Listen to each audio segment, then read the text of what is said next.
Warren Gatland urges rugby to reject gamesmanship around head injuries. Wales and British and Irish Lions coaching great Warren Gatland has called on players and coaches to stop attempting to manipulate the system when it comes to head injuries, warning that such behavior risks undermining both player welfare and the integrity of the game.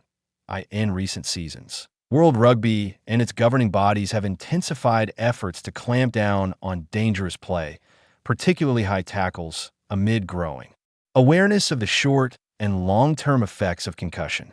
Stricter sanctions have followed, with referees and TMOs increasingly empowered to intervene where illegal contact to the head occurs. Growing TMO involvement, however, Gatland believes that the system is sometimes being exploited. There are growing concerns that players may be encouraged to remain on the ground following head contact, even when not seriously injured, in order to prompt a stoppage in play and allow officials to review incidents retrospectively. While this can lead to correct disciplinary outcomes, Gatland argues it also disrupts the flow of the game and increases reliance on video intervention. Writing in his Telegraph column, the 62-year-old acknowledged that public perception of TMO interference may not align with reality.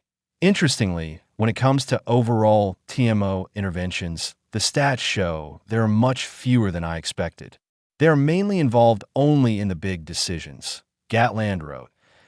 He also highlighted the technical challenges faced by match officials, explaining that reviewing incidents can limit a TMO's ability to monitor live play. It is not the easiest thing to do, because if a TMO is reviewing an incident, he is not able to look at the real-time footage. That's why it is important to have two people in the box at the highest level, one focused on foul play. Responsibility on players and coaches. Despite recognizing the pressures placed on officials, Gatland believes the responsibility does not lie solely with referees.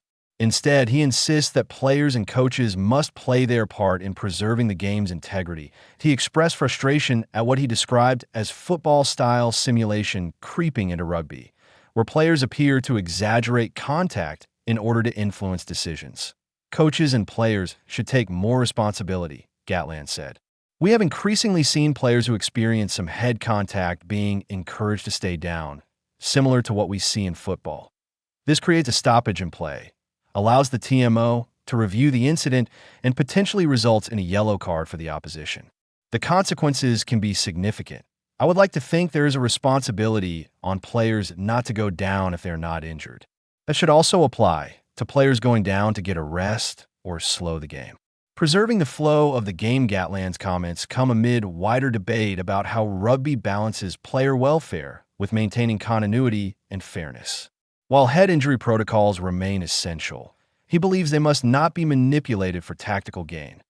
Ultimately, Gatland argues, protecting players should never come at the cost of honesty or the spirit of the game itself.